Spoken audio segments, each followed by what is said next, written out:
What up, gang, and welcome back once again to I Like Watches. I've been waiting for 4 bracelets to arrive from AliExpress before I produced any more content on this monster of a watch. It is a steel dive, a homage of an H2O watch, a 25,000 meter diver. Can you believe it? It is ridiculous.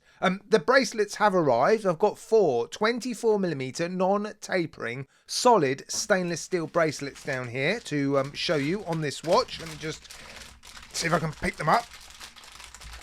It's been a number of years since I've been to the gym, but there they are.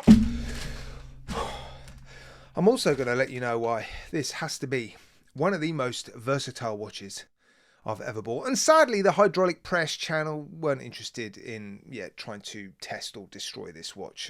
I reached out to them and they haven't replied, so I'm guessing they're not interested. Man, those are heavy. Let's crack on.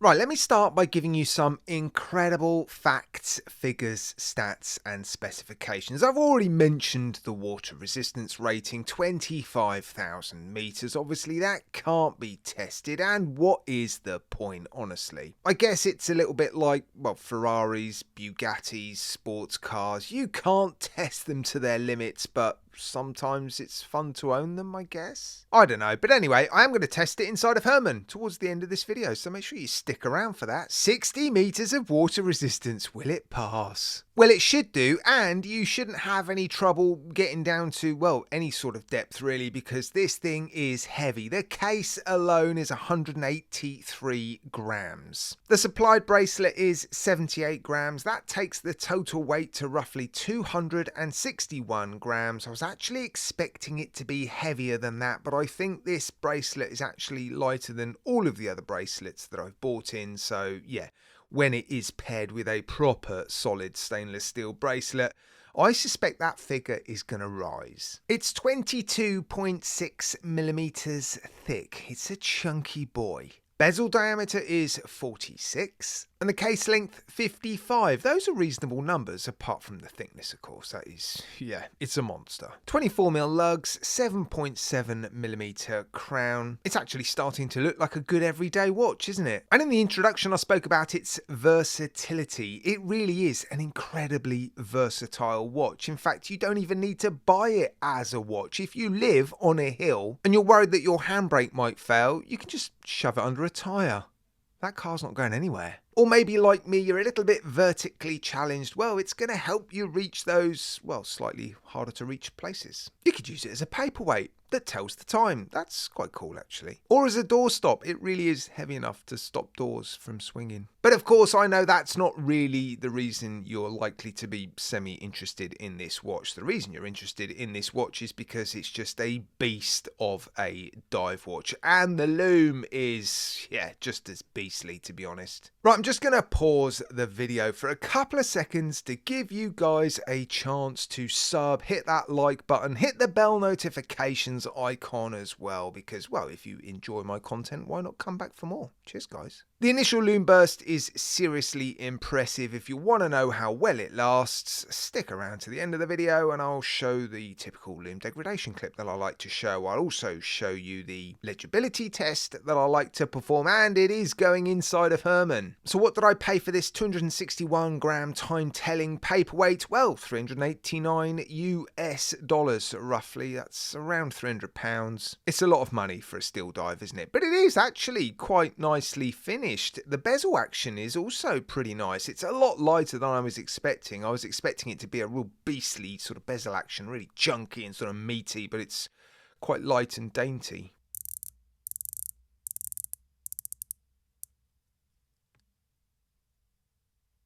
We also can't credit Steel Dive with the design. It is a homage, a very accurate homage as well. So if you don't like it, then don't blame Steel Dive, and if you do like it, then don't credit steel dive. What else is there to tell you before I show you the aftermarket bracelets I've bought? Sapphire crystal, ceramic bezel insert, obviously a screw down case back and a screw down crown, a few specifications on the case back. And when you remove the case back, you'll be removing a 47-gram case back, exposing the innards. You've got 2 O-rings there, look, and a metal case holder. Yeah, it's all looking pretty substantial, which it would need to be, let's be honest, if it's expected to survive the sort of pressures that it would need to endure at 25,000 meters, which I think are impossible to replicate. I don't think anywhere on Earth experiences those sort of pressures.